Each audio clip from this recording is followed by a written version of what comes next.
Selamat datang di Intip Buku. Di video kali ini kita akan membahas ringkasan buku The Art of War karya Sun Tzu.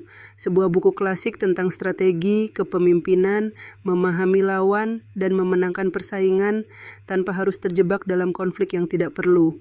Dengarkan dengan santai, dan mari kita intip pelajaran penting dari buku ini. Selamat mendengarkan. Poin 1. Menghadapi serangan brutal dan memahami kunci kemenangan perang itu kejam. Penuh kehancuran, pertumpahan darah, dan kematian. Namun selama ribuan tahun, perang selalu menjadi bagian dari sejarah manusia. Bahkan ketika kita merasa sudah belajar dari kesalahan masa lalu, pertempuran baru kembali muncul. Sun Tzu mengajarkan bahwa perang memang tidak memiliki keindahan, tetapi untuk menghadapi kekacauan dan pertumpahan darah, dibutuhkan sebuah seni. Seni dalam merencanakan, seni dalam membaca keadaan, dan yang paling penting, seni dalam mengalahkan lawan dengan kecerdikan. Strategi perang memiliki banyak unsur, mulai dari perencanaan, mengatur kekuatan, mengelola sumber daya, hingga mengetahui kapan harus menyerang dan kapan harus bertahan. Kita juga harus mampu mengenali kekuatan dan kelemahan, baik milik kita sendiri maupun milik lawan. Menariknya, prinsip-prinsip ini tidak hanya berlaku dalam peperangan. Prinsip yang sama dapat diterapkan dalam berbagai bidang kehidupan, dalam bisnis, dalam strategi hukum, dalam politik, bahkan dalam olahraga. Inti dari strategi yang baik adalah kecerdikan. Kamu tidak harus selalu menjadi yang paling kuat. Yang lebih penting adalah mampu berpikir lebih cepat dan lebih cerdas daripada lawan. Tujuan utamanya adalah memahami apa yang mungkin dilakukan lawan, memprediksi langkah mereka, kemudian menyiapkan respons yang paling efektif. Untuk melakukan itu, kita harus memahami beberapa unsur penting dalam kemenangan. Yang pertama adalah perencanaan. Sebelum mengambil tindakan, kita harus memahami faktor-faktor utama yang dapat menentukan hasil akhir. Jangan bergerak hanya berdasarkan emosi. Pelajari situasinya, hitung risikonya, dan tentukan langkah yang paling masuk akal. Yang kedua adalah ekonomi perang. Perang membutuhkan sumber daya yang sangat besar. Begitu juga dengan kehidupan dan bisnis. Waktu, uang, tenaga, dan manusia, semuanya terbatas. Karena itu, kemampuan menggunakan sumber daya secara efisien sangat penting. Yang ketiga adalah kreativitas dan kemampuan membaca waktu. Terkadang kemenangan bukan ditentukan oleh siapa yang paling kuat, tetapi oleh siapa yang tahu kapan harus bergerak. Serangan yang dilakukan pada waktu yang tepat bisa jauh lebih efektif daripada serangan besar yang dilakukan pada waktu yang salah. Semua prinsip ini telah diperkenalkan oleh Sun Tzu lebih dari 2500 tahun yang lalu. Namun menariknya, prinsip tersebut masih relevan hingga hari ini. Karena meskipun dunia berubah, sifat manusia tetap memiliki banyak kesamaan. Kita masih berhadapan dengan persaingan. Kita masih menghadapi konflik, kita masih harus mengambil keputusan di tengah ketidakpastian, dan kita masih membutuhkan strategi untuk mencapai kemenangan. Karena itu, mempelajari Sun Tzu bukan hanya tentang memahami perang, tetapi tentang memahami bagaimana cara berpikir, bagaimana membaca keadaan, bagaimana mengelola sumber daya, dan bagaimana mencapai tujuan dengan cara yang paling efektif. Dan disinilah perjalanan kita dimulai. Poin 2. Menyusun rencana dan memulai pertempuran perang bukanlah sesuatu yang bisa dianggap remeh. Dalam sebuah pertempuran, tidak ada satupun faktor penting yang boleh diabaikan. Sebelum mengambil tindakan, seorang pemimpin harus menyusun rencana dengan matang. Menurut Sun Tzu, ada 5 faktor utama yang harus diperhatikan. Yang pertama adalah hukum moral. Yang kedua adalah langit. Yang ketiga adalah bumi. Yang keempat adalah seorang komandan. Dan yang kelima adalah metode serta disiplin. Mari kita bahas satu persatu. Hukum moral berkaitan dengan hubungan antara pemimpin dan para prajuritnya. Apakah mereka percaya kepada pemimpinnya? Apakah mereka memiliki keyakinan yang sama?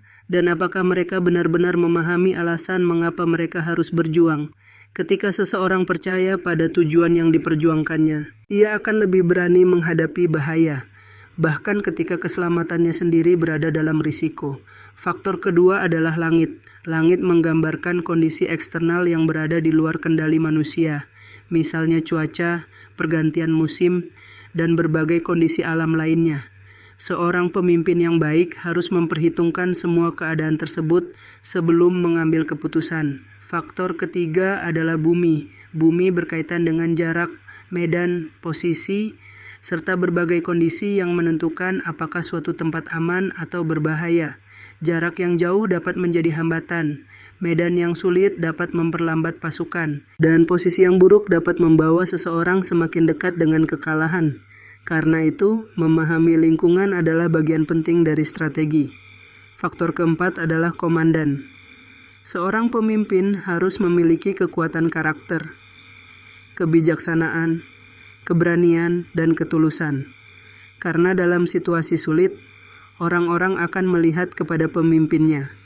Jika pemimpin kehilangan kendali, pasukannya pun akan kehilangan arah. Faktor kelima adalah metode dan disiplin. Ini berkaitan dengan bagaimana seluruh sumber daya diatur, mulai dari persediaan senjata, makanan, peralatan, hingga pembagian tugas dan struktur organisasi. Tanpa disiplin, kekuatan yang besar pun dapat berubah menjadi kekacauan. Kelima faktor ini harus dipertimbangkan dengan serius, karena semuanya dapat menentukan hasil sebuah pertempuran. Namun ada satu hal lain yang menurut Sun Tzu sangat penting, yaitu tipu daya. Dalam peperangan, kemenangan tidak selalu ditentukan oleh kekuatan. Terkadang, kemenangan ditentukan oleh kemampuan membuat lawan salah memahami keadaan. Jika kamu sebenarnya sudah siap bertempur, buatlah lawan mengira bahwa kamu belum siap. Jika kamu sedang aktif, buatlah mereka mengira bahwa kamu tidak melakukan apa-apa. Jika kamu memiliki banyak sumber daya, jangan biarkan mereka mengetahui seberapa besar kekuatanmu. Tujuannya sederhana. Buat lawan mengambil keputusan berdasarkan informasi yang salah. Karena ketika lawan salah membaca keadaan, kamu sudah memiliki keuntungan. Sun Tzu mengajarkan bahwa mengalahkan lawan dengan kecerdikan adalah salah satu jalan menuju kemenangan. Tetapi strategi tidak berhenti pada perencanaan. Kamu juga harus memperhatikan sumber daya yang tersedia, karena sumber daya tidak pernah tidak terbatas. Semakin lama sebuah perang berlangsung, semakin banyak tenaga, uang, makanan, dan perlengkapan yang akan habis. Karena itu, pertempuran yang terlalu lama dapat merugikan semua pihak. Jika memungkinkan, manfaatkan juga sumber daya yang tersedia dari wilayah atau pihak lawan. Dengan begitu, persediaanmu dapat bertahan lebih lama. Namun yang paling penting, jangan biarkan perang berlangsung tanpa tujuan. Rencanakan cara untuk mendapatkan hasil maksimal dengan waktu dan sumber daya seminimal mungkin. Selain itu, jangan lupakan orang-orang yang berada di bawah kepemimpinanmu. Para prajurit membutuhkan motivasi. Mereka harus mengetahui bahwa usaha dan pengorbanan mereka dihargai. Berikan penghargaan kepada mereka yang menunjukkan keberanian dan hasil yang baik, karena seseorang akan berjuang lebih keras ketika dia merasa perjuangannya memiliki arti. Jadi, kemenangan bukan hanya tentang memiliki pasukan yang besar. Kemenangan membutuhkan perencanaan, pemahaman terhadap situasi, pengelolaan sumber daya, disiplin, dan kemampuan membaca pikiran lawan. Inilah dasar strategi Sun Tzu. Berpikirlah sebelum bertindak, kenali keadaan, gunakan sumber daya dengan bijak, dan jangan pernah memberi lawan kesempatan untuk memahami seluruh kekuatanmu. Poin 3. Strategi, taktik, dan posisi dalam pertempuran perang hampir selalu membawa kehancuran. Namun seorang pemimpin yang bijaksana akan berusaha meminimalkan kehancuran tersebut. Menurut Sun Tzu, memenangkan sebuah wilayah tanpa menghancurkannya jauh lebih baik daripada meninggalkan wilayah itu dalam keadaan hancur. Hal yang sama berlaku terhadap pasukan dan sumber daya milik lawan. Karena itu, strategi terbaik bukan selalu menghancurkan musuh dalam pertempuran. Jika memungkinkan, kalahkan perlawanan mereka tanpa harus bertarung. Hancurkan keinginan mereka untuk berperang, buat mereka kehilangan semangat untuk melawan. Strategi seperti ini memang lebih sulit daripada serangan langsung. Namun jika berhasil, kamu bisa mendapatkan kemenangan dengan kerugian yang jauh lebih kecil. Sun Tzu menekankan bahwa pasukan yang semangat juangnya tetap utuh, tidak mudah dikalahkan. Lalu bagaimana jika jumlah pasukan kita lebih kecil daripada lawan? Dalam keadaan seperti itu, jangan terburu-buru menyerang. Pasukan yang lebih kecil tidak bisa begitu saja mengalahkan pasukan yang jauh lebih besar. Namun, keadaan bisa berubah jika kita memiliki sumber daya atau posisi yang lebih unggul. Jika kita memiliki keunggulan, serangan mungkin bisa dilakukan. Tetapi jika tidak memiliki kemampuan untuk menang, mundur bukan berarti pengecut. Justru, mundur bisa menjadi keputusan yang paling bijaksana. Cari posisi yang lebih baik, susun kembali kekuatan, kemudian tunggu kesempatan yang tepat. Menurut Sun Tzu, seorang pemimpin dapat membawa pasukannya menuju kekalahan melalui 3 kesalahan. Pertama, memerintahkan pasukan untuk maju atau mundur, padahal sang pemimpin tahu bahwa perintah tersebut tidak mungkin dilaksanakan. Kedua, mengabaikan kondisi yang sedang dihadapi pasukannya. Dan ketiga, memilih prajurit tanpa pertimbangan yang matang. Ketiga kesalahan ini akan merusak hubungan antara pemimpin dan pasukannya. Ketika seorang pemimpin tidak memahami keadaan, para prajurit akan mulai kehilangan kepercayaan. Mereka akan mempertanyakan keputusan pemimpinnya. Dan ketika rasa hormat sudah hilang, kekuatan sebuah pasukan juga akan ikut melemah. Sebaliknya, Sun Tzu menjelaskan 5 aturan penting yang dapat membawa kemenangan. Yang pertama adalah waktu yang tepat. Pemimpin yang baik tahu kapan harus menyerang dan kapan harus menunggu. Yang kedua adalah kebijaksanaan dalam memahami kekuatan. Kamu harus mengetahui kapan lawan lebih lemah dan kapan mereka lebih kuat. Jangan memaksakan pertempuran hanya karena ingin terlihat berani. Yang ketiga adalah memberikan semangat yang sama kepada seluruh pasukan. Jangan hanya memperhatikan orang-orang dengan jabatan tinggi. Setiap orang yang terlibat dalam perjuangan memiliki peran. Dan setiap orang harus merasa bahwa dirinya penting. Yang keempat adalah persiapan yang maksimal. Jangan terburu-buru menyerang. Persiapkan diri sebaik mungkin. Lalu tunggu sampai lawan berada dalam kondisi paling tidak siap. Dan yang kelima adalah memiliki sumber daya yang memadai. Karena keberanian tanpa sumber daya seringkali hanya membawa seseorang menuju kegagalan. Sun Tzu memberikan prinsip yang sangat terkenal. Jika kamu mengenal musuh dan kamu mengenal dirimu sendiri, kemenangan tidak perlu diragukan. Dan jika kamu juga memahami keadaan di sekitar, kamu dapat membuat kemenangan itu semakin sempurna. Pada akhirnya, kemenangan bukan berarti tidak pernah melakukan kesalahan. Kemenangan berarti mampu meminimalkan kesalahan. Seorang komandan yang baik memahami pertahanan, tetapi juga memahami serangan. Ia tahu bagaimana melindungi pasukannya, dan tahu kapan harus membawa mereka maju. Dalam strategi militer, semuanya saling berhubungan. Kita harus mengukur keadaan, menilai jumlah dan kekuatan, menghitung kemungkinan, menimbang risiko, kemudian menentukan langkah yang paling tepat. Semakin akurat perhitungan kita, semakin kecil kemungkinan kita membuat kesalahan. Dan semakin sedikit kesalahan yang kita buat, semakin besar peluang untuk menang. Inilah inti strategi Sun Tzu. Jangan hanya berpikir tentang bagaimana cara menyerang. Belajarlah memahami kapan harus bertahan, kapan harus mundur, dan kapan harus mengambil kesempatan. Karena kemenangan sejati bukan tentang siapa yang paling kuat, melainkan tentang siapa yang mampu membuat keputusan paling tepat pada waktu yang paling tepat. Poin 4. Mengenali kekuatan dan kelemahan pasukan. Seorang komandan yang hebat tidak terlalu memikirkan apakah ia memimpin 10 orang atau 1 juta orang. Yang lebih penting adalah bagaimana ia mengelola energi dan kekuatan pasukannya. Pasukan harus memiliki rasa persatuan. Mereka harus bergerak dalam satu arah dan saling mendukung. Karena ketika sebuah kelompok benar-benar bersatu, kekuatan mereka menjadi jauh lebih besar daripada jumlah individu di dalamnya. Untuk mencapai hal tersebut, Sun Tzu menjelaskan 2 jenis strategi, yaitu strategi langsung dan strategi tidak langsung. Strategi langsung digunakan ketika kita berhadapan langsung dengan lawan. Namun, strategi langsung saja tidak menjamin kemenangan.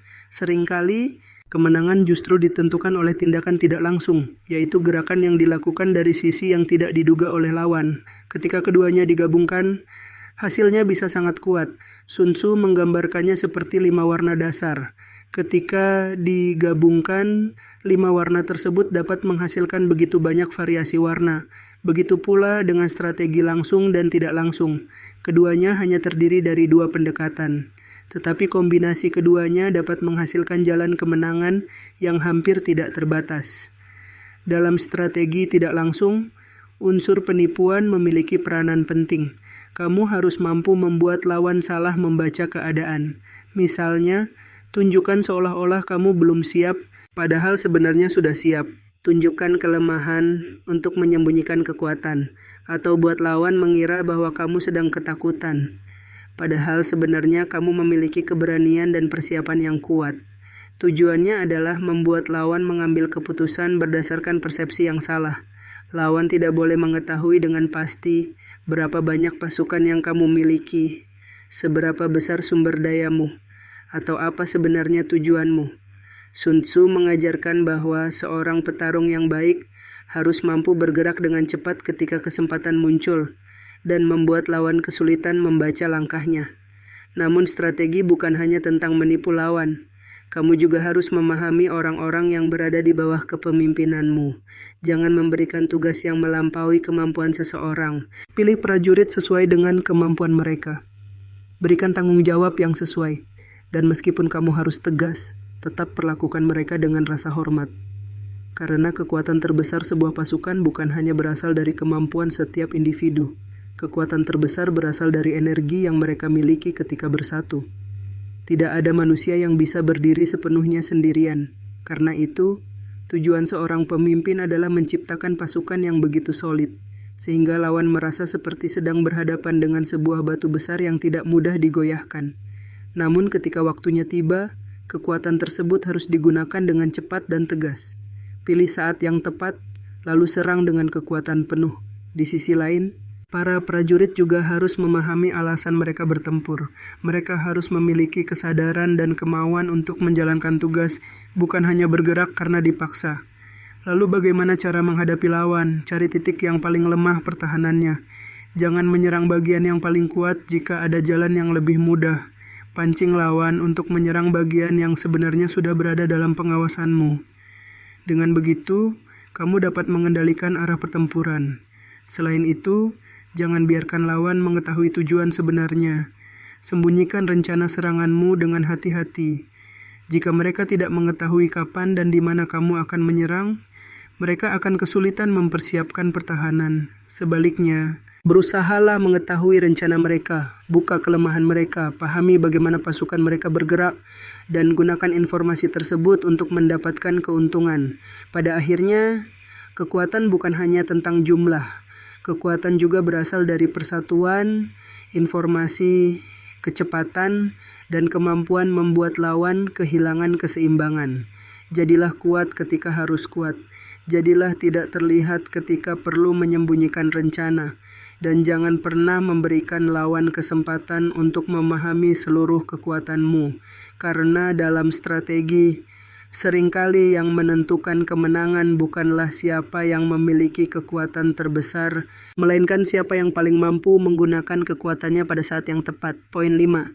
Menggerakkan kekuatan dan sifat yang membawa kehancuran. Sebelum memulai sebuah pertempuran, seorang komandan harus menyatukan seluruh kekuatan yang dimilikinya. Yang paling penting adalah manusia dan berbagai sumber daya yang tersedia. Setelah itu, seorang komandan harus mampu melakukan manuver dengan tepat. Ia harus belajar bagaimana mengubah kelemahan menjadi keuntungan, karena perang tidak pernah berjalan sepenuhnya sesuai rencana. Selalu ada sesuatu yang bisa berubah, dan seorang pemimpin yang baik harus mampu mengubah kerugian menjadi peluang. Hal pertama yang perlu dipahami adalah medan. Kenali tempat di mana pertempuran akan berlangsung. Pelajari bentuk wilayahnya, kondisi cuacanya, keuntungan yang bisa dimanfaatkan, dan bahaya yang mungkin muncul. Setelah itu, sesuaikan rencana dengan keadaan. Jangan terlalu terikat pada rencana awal. Seorang komandan yang baik harus mampu mengubah strategi ketika situasi berubah. Selain medan, seorang pemimpin juga harus memahami kondisi pasukannya. Perhatikan semangat mereka, jaga kedisiplinan, dan pastikan bahwa pemimpin sendiri juga memiliki kedisiplinan yang kuat. Namun ada satu hal penting yang harus selalu diingat. Tipu daya bisa digunakan oleh kedua belah pihak. Jika kamu menyiapkan umpan untuk lawan, jangan sampai kamu sendiri tertipu oleh umpan mereka. Jika lawan terlihat seperti hendak melarikan diri, jangan langsung mengejar tanpa berpikir. Bisa saja itu merupakan jebakan. Kelemahan yang terlihat belum tentu merupakan kelemahan yang sebenarnya. Karena itu, jangan mudah percaya pada apa yang terlihat di permukaan. Sun Tzu menekankan bahwa kewaspadaan yang terus-menerus adalah salah satu kunci keberhasilan. Seorang pemimpin juga harus mampu menjaga tekanan terhadap lawan, buat mereka terus berada dalam keadaan tidak nyaman. Jika memungkinkan, buat mereka kehilangan kesabaran. Karena ketika seseorang dikuasai kemarahan, mereka cenderung mengambil keputusan secara terburu-buru. Dan keputusan yang terburu-buru dapat menciptakan kesalahan. Namun jangan pernah menganggap lawan pasti akan mundur. Selalu bersiap menghadapi serangan, bahkan ketika keadaan terlihat tenang. Selain memahami strategi, seorang komandan juga harus memahami sifat-sifat yang dapat menghancurkan dirinya sendiri. Sun Tzu menyebutkan 5 sifat yang dapat membawa seorang pemimpin menuju kegagalan. Pertama, kecerobohan. Keputusan yang impulsif dapat membawa kehancuran. Seorang pemimpin harus mempertimbangkan setiap keputusan dengan hati-hati. Keberanian bukan berarti bertindak tanpa berpikir. Kedua, pengecut. Perang penuh dengan situasi yang mengerikan. Seorang pemimpin harus mampu menghadapi tekanan dan ketakutan. Jika rasa takut menguasai dirinya, ia bisa kehilangan kemampuan untuk mengambil keputusan yang diperlukan. Mengendalikan emosi menjadi sangat penting. Ketiga, mudah marah. Kemarahan dapat membuat seseorang mengambil keputusan yang tergesa-gesa. Pemimpin yang terlalu mudah tersinggung akan sulit berpikir jernih. Bahkan penghinaan kecil bisa terasa seperti serangan besar, dan akhirnya merusak hubungan antara pemimpin dan orang-orang yang dipimpinnya. Keempat, terlalu sensitif terhadap kehormatan. Menempatkan harga diri di atas segalanya juga bisa menjadi kelemahan. Seorang pemimpin tidak boleh membiarkan egonya menentukan strategi. Kadang-kadang, mundur bukan berarti kalah, dan mengalah bukan selalu berarti lemah. Kelima, terlalu banyak kekhawatiran. Rasa peduli memang penting. Seorang pemimpin harus memperhatikan orang-orangnya. Namun jika kepedulian berubah menjadi kekhawatiran yang berlebihan, penilaian bisa menjadi kabur. Dan ketika penilaian tidak lagi jernih, strategi yang baik pun bisa gagal. Pada akhirnya, Sun Tzu mengajarkan bahwa kemenangan tidak hanya ditentukan oleh kekuatan. Kemenangan juga ditentukan oleh kemampuan membaca keadaan, mengendalikan emosi, menyesuaikan strategi, dan menghindari sifat-sifat yang dapat menghancurkan diri sendiri. Karena seorang pemimpin yang mampu mengendalikan dirinya akan jauh lebih siap untuk menghadapi kekacauan di luar dirinya. Poin 6. Menggerakkan pasukan dan memahami kondisi medan. Perhatikan baik-baik perilaku lawan, bukan hanya apa yang mereka lakukan, tetapi juga bagaimana mereka menempatkan diri.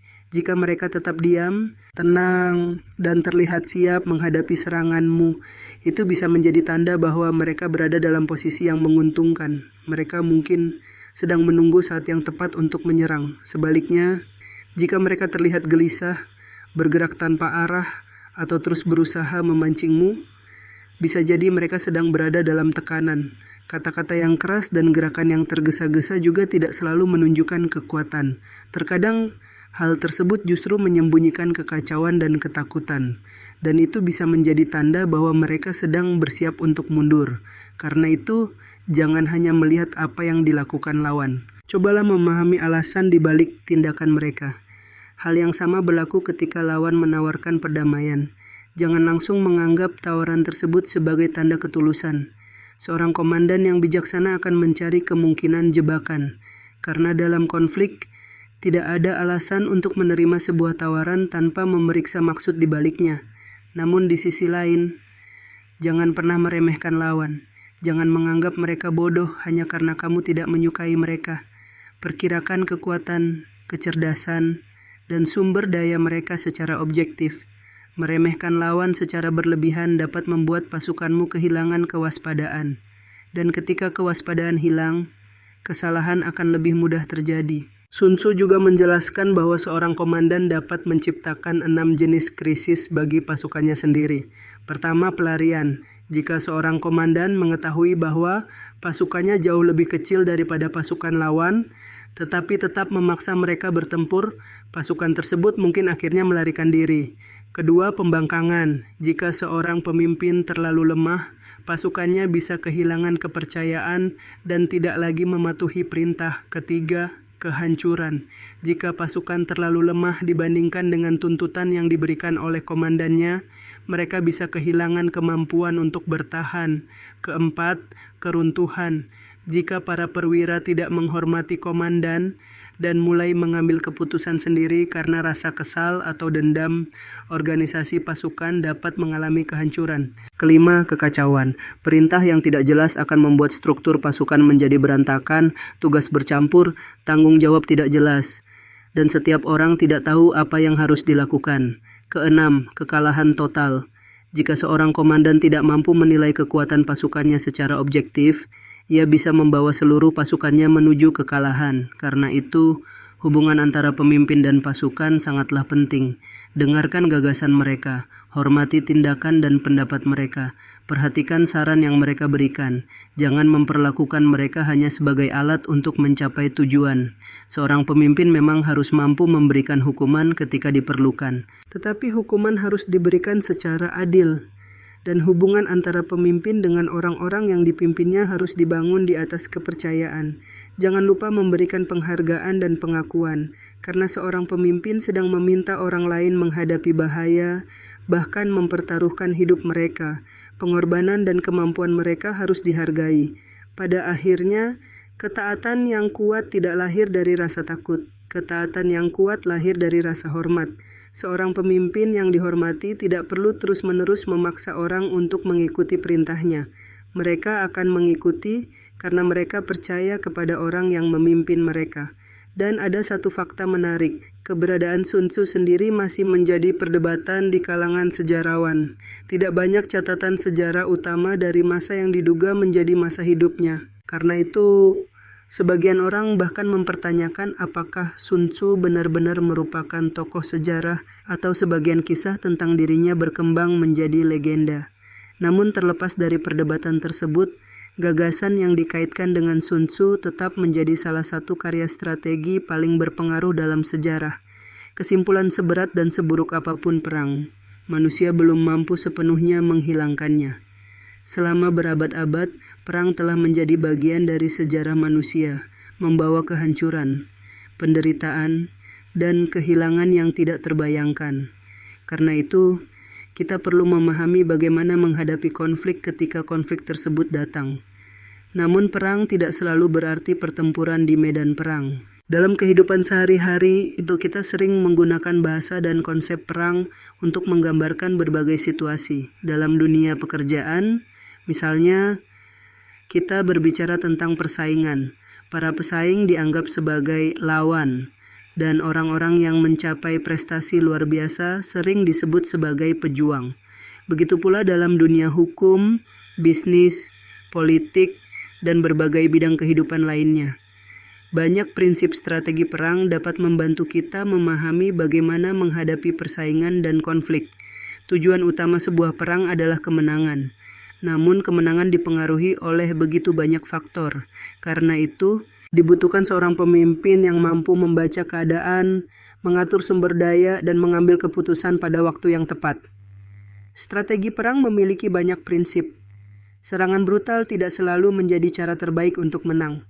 Terkadang, jauh lebih efektif untuk melemahkan semangat lawan, hingga mereka kehilangan keinginan untuk melanjutkan perlawanan. Penipuan juga menjadi bagian penting dari strategi. Jika kamu tidak mampu membaca tipu daya lawan, kamu mungkin justru menjadi orang yang tertipu. Karena itu, kerahasiaan menjadi sangat penting. Lawan tidak seharusnya mengetahui seluruh niat dan tujuanmu. Dalam situasi tertentu, kamu bahkan harus mampu terlihat lemah, kelelahan, atau seolah-olah tidak memiliki sumber daya. Padahal sebenarnya, kamu sedang mempersiapkan langkah berikutnya. Namun ada satu hal yang tidak boleh dilupakan. Orang-orang yang berada di pihakmu, hargai mereka. Bangun hubungan yang baik, akui pencapaian mereka, berikan dorongan, dan jangan menuntut sesuatu yang berada di luar kemampuan mereka. Karena sebuah kelompok yang kuat tidak hanya dibangun dari kemampuan, tetapi juga dari kepercayaan. Dan dasar dari kepercayaan adalah rasa hormat. Coba terapkan sekarang. Pikirkan satu masalah yang sedang kamu hadapi. Mungkin kamu sedang menghadapi persaingan dalam bisnis, menghadapi konflik dalam pekerjaan, atau sedang mencari cara untuk memenangkan sebuah permasalahan hukum. Cobalah melihat masalah tersebut seperti seorang ahli strategi. Apa tujuanmu? Apa kekuatanmu? Apa kelemahanmu? Apa kekuatan lawan? Dan yang paling penting, langkah apa yang bisa kamu lakukan untuk mendapatkan hasil terbaik tanpa bertindak secara gegabah? Gunakan prinsip-prinsip yang telah kita pelajari, bukan untuk mencari konflik, tetapi untuk memahami situasi, mengendalikan diri, dan mengambil keputusan dengan lebih bijaksana. Karena pada akhirnya, strategi terbaik bukanlah memenangkan setiap pertempuran, melainkan mengetahui pertempuran mana yang memang layak untuk diperjuangkan. Terima kasih sudah mendengarkan ringkasan buku The Art of War karya Sun Tzu bersama Intip Buku. Semoga pembahasan ini memberikan wawasan tentang strategi, kepemimpinan, dan cara menghadapi berbagai tantangan dalam kehidupan. Jika kamu menikmati konten ini, jangan lupa like, subscribe, dan ikuti Intip Buku untuk ringkasan buku lainnya. Sampai jumpa di buku berikutnya. Tetap belajar, tetap berpikir, dan jangan berhenti berkembang.